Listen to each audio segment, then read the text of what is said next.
ओम नमो भगवते वासुदेवाय। श्रीमद्भागवत महात्म्य, पहला अध्याय।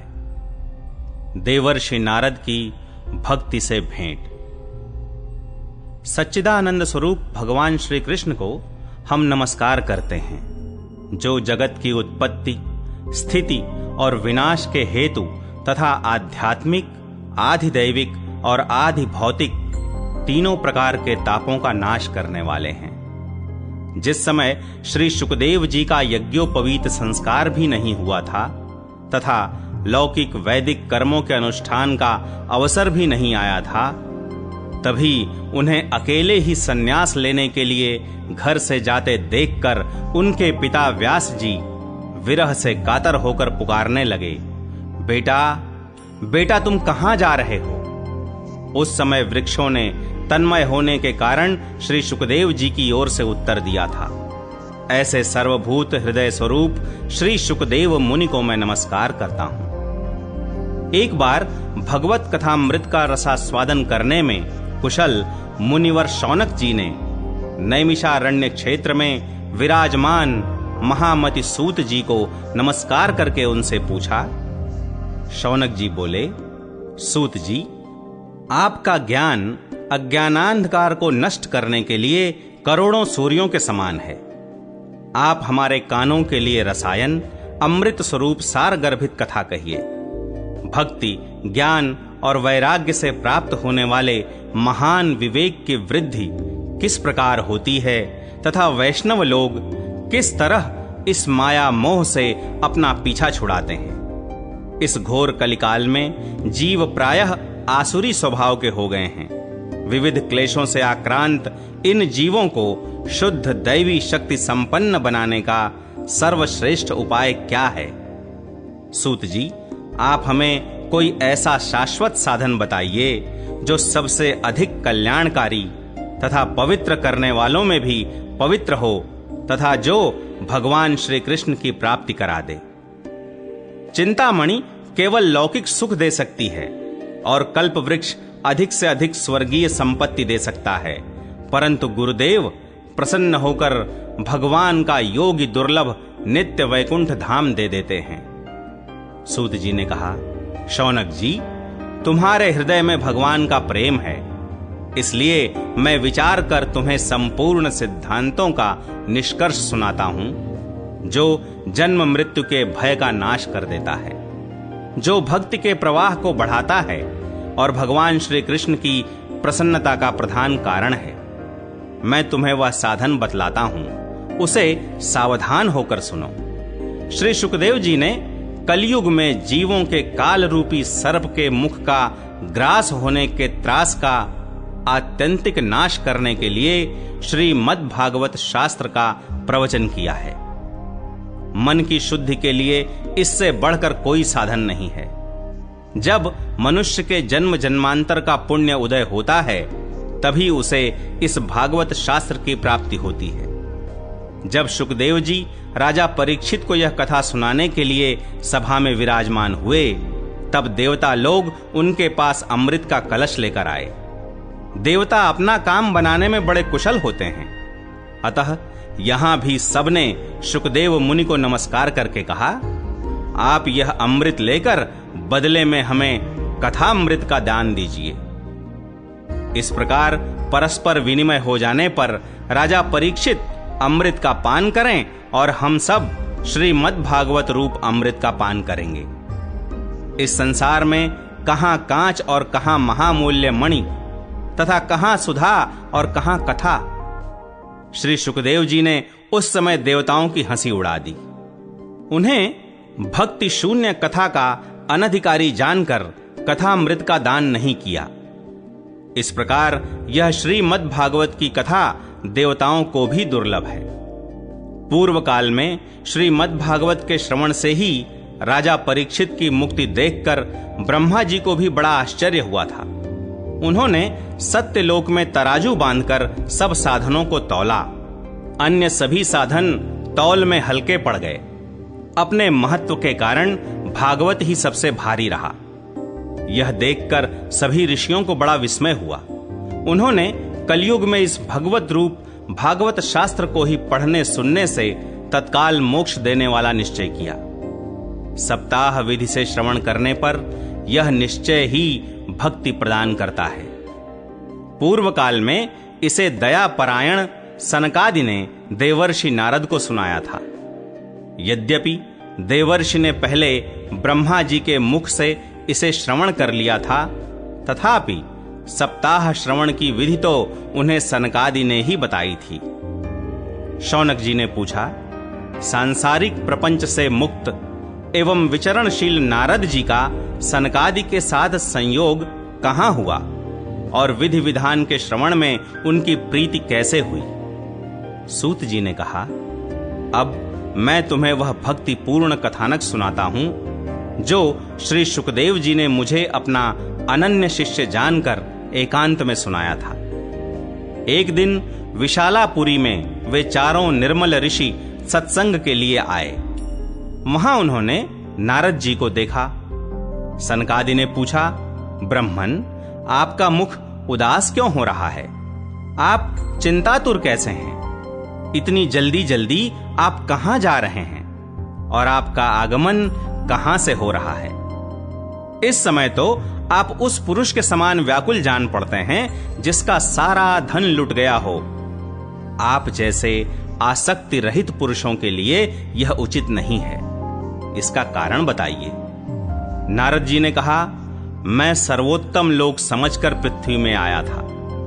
यहां पुष्कर, प्रयाग, काशी, गोदावरी, हरिद्वार, कुरुक्षेत्र, श्रीरंग और सेतुबंध आदि कई तीर्थों में मैं इधर उधर विचरता रहा, किंतु मुझे कहीं भी मन को संतोष देने वाली शांति नहीं मिली। इस समय अधर्म के सहायक कलयुग ने सारी पृथ्वी को पीड़ित कर रखा है।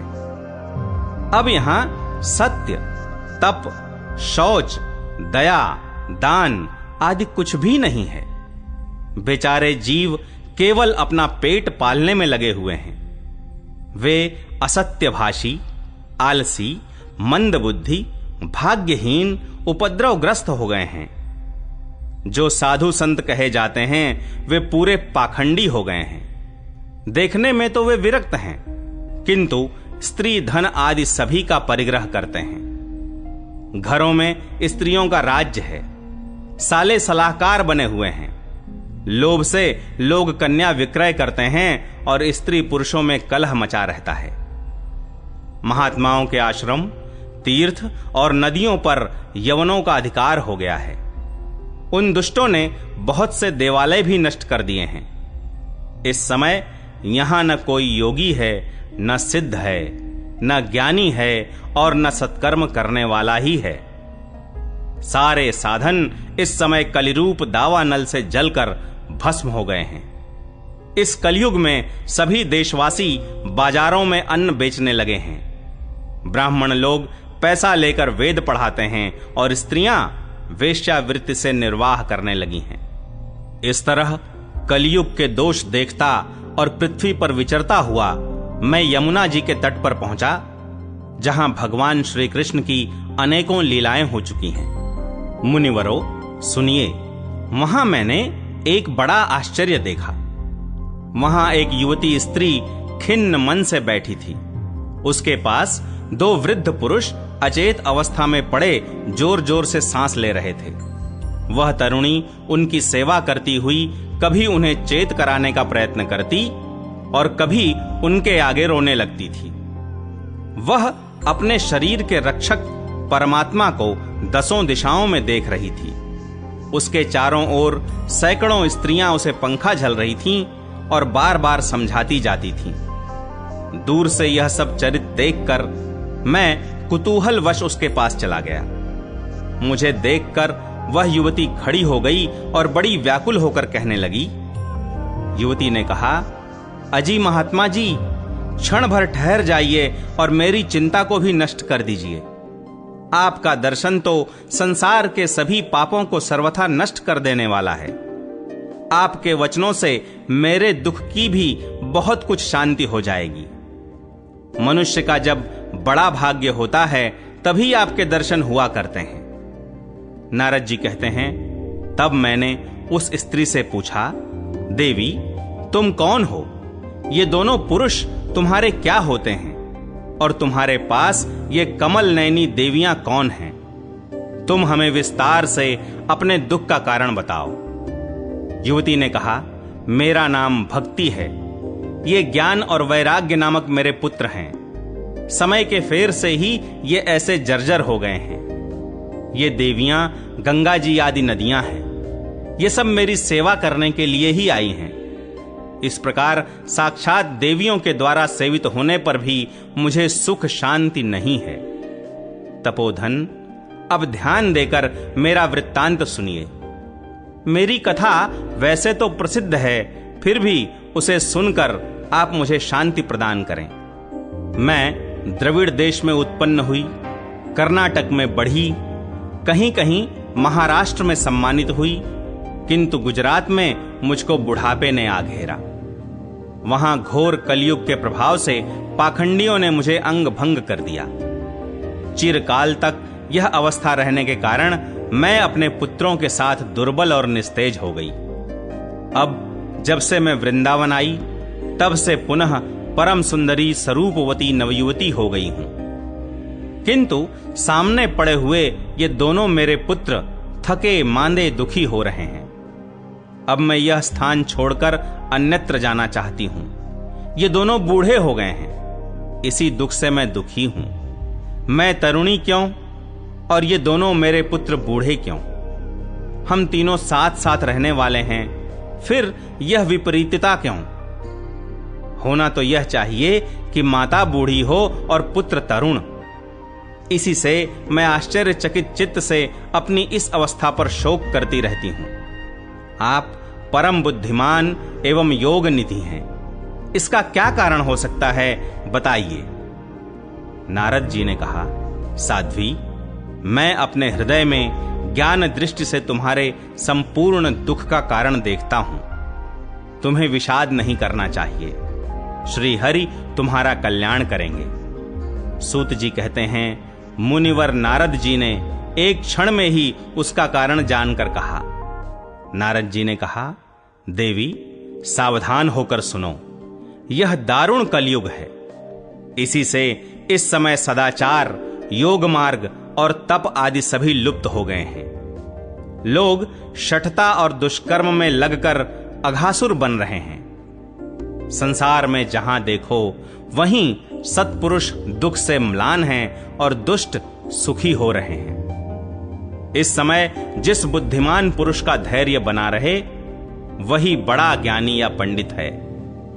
पृथ्वी क्रमशः प्रतिवर्ष शेष जी के लिए भार रूप होती जा रही है। अब यह छूने योग्य तो क्या, देखने योग्य भी नहीं रह गई है और न इसमें कहीं मंगल ही दिखाई देता है। अब किसी को पुत्रों के साथ तुम्हारा दर्शन भी नहीं होता। विषयानुराग के कारण अंधे बने हुए जीवों से उपेक्षित होकर तुम जर्जर हो रही थी। वृंदावन के संयोग से तुम फिर नवीन तरुणी हो गई हो। अतः यह वृंदावन धाम धन्य है, जहां भक्ति सर्वत्र नृत्य कर रही है। परंतु तुम्हारे इन दोनों पुत्रों का यहां कोई ग्राहक नहीं है, इसलिए इनका बुढ़ापा नहीं छूट रहा है। यहां इनको कुछ आत्म सुख की प्राप्ति होने के कारण ये सोते से जान पड़ते हैं। भक्ति ने कहा, राजा परीक्षित ने इस पापी कलयुग को क्यों रहने दिया? इसके आते ही सब वस्तुओं का सार न जाने कहां चला गया। करुणामय श्री हरि से भी यह अधर्म कैसे देखा जाता है? मुने, मेरा यह संदेह दूर कीजिए। आपके वचनों से मुझे बड़ी शांति मिली है। नारद जी ने कहा, बाले, यदि तुमने पूछा है तो प्रेम से सुनो कल्याणी। मैं तुम्हें सब बताऊंगा और तुम्हारा दुख दूर हो जाएगा। जिस दिन भगवान श्री कृष्ण इस भूलोक को छोड़कर अपने परम धाम को पधारे, उसी दिन से यहां संपूर्ण साधनों में बाधा डालने वाला कलयुग आ गया। दिग्विजय के समय राजा परीक्षित की दृष्टि पड़ने पर कलयुग दीन के समान उनकी शरण में आया। भ्रमर के समान सारग्राही राजा ने यह निश्चय किया कि इसका वध मुझे नहीं करना चाहिए, क्योंकि जो फल तपस्या, योग एवं समाधि से भी नहीं मिलता, कलयुग में वही फल श्री हरि कीर्तन से ही भली भांति मिल जाता है। इस प्रकार सारहीन होने पर भी उसे इस एक ही दृष्टि से सार युक्त देखकर उन्होंने कलयुग में उत्पन्न होने वाले जीवों के सुख के लिए ही इसे रहने दिया था। इस समय लोगों के कुकर्म में प्रवृत्त होने के कारण सभी वस्तुओं का सार निकल गया है और पृथ्वी के सारे पदार्थ बीजहीन भूसी के समान हो गए हैं। ब्राह्मण केवल अन्न धनादि के लोभवश घर घर एवं जन जन को भागवत की कथा सुनाने लगे हैं, इसलिए कथा का सार चला गया। तीर्थों में नाना प्रकार के अत्यंत घोर कर्म करने वाले नास्तिक और नारकी पुरुष भी रहने लगे हैं, इसलिए तीर्थों का भी प्रभाव जाता रहा। जिनका चित्त निरंतर काम, क्रोध, महान लोभ और तृष्णा से तपता रहता है, वे भी तपस्या का ढोंग करने लगे हैं, इसलिए तप का भी सार निकल गया। मन पर काबू न होने के कारण तथा लोभ, दंभ और पाखंड का आश्रय लेने के कारण एवं शास्त्र का अभ्यास न करने से ध्यान योग का फल मिट गया। पंडितों की यह दशा है कि वे अपनी स्त्रियों के साथ भैंसों की तरह रमण करते हैं। उनमें संतान पैदा करने की ही कुशलता पाई जाती है, मुक्ति साधन में वे सर्वथा अकुशल हैं। संप्रदायानुसार प्राप्त हुई वैष्णवता भी कहीं देखने में नहीं आती। इस प्रकार जगह जगह सभी वस्तुओं का सार लुप्त हो गया है। यह तो इस युग का स्वभाव ही है, इसमें किसी का दोष नहीं है। इसी से पुंडरीकाक्ष भगवान बहुत समीप रहते हुए भी यह सब सह रहे हैं। सूत जी कहते हैं, शौनक जी, इस प्रकार देवर्षि नारद के वचन सुनकर भक्ति को बड़ा आश्चर्य हुआ। फिर उसने जो कुछ कहा उसे सुनिए। भक्ति ने कहा, देवर्षे आप धन्य हैं, मेरा बड़ा सौभाग्य था जो आपका समागम हुआ। संसार में साधुओं का दर्शन ही समस्त सिद्धियों का परम कारण है। आपका केवल एक बार का उपदेश धारण करके कयाधु कुमार प्रहलाद ने माया पर विजय प्राप्त कर ली थी। ध्रुव ने भी आपकी कृपा से ही ध्रुव पद प्राप्त किया था। आप सर्व मंगलमय और साक्षात श्री ब्रह्मा जी के पुत्र हैं। मैं आपको नमस्कार करती हूं।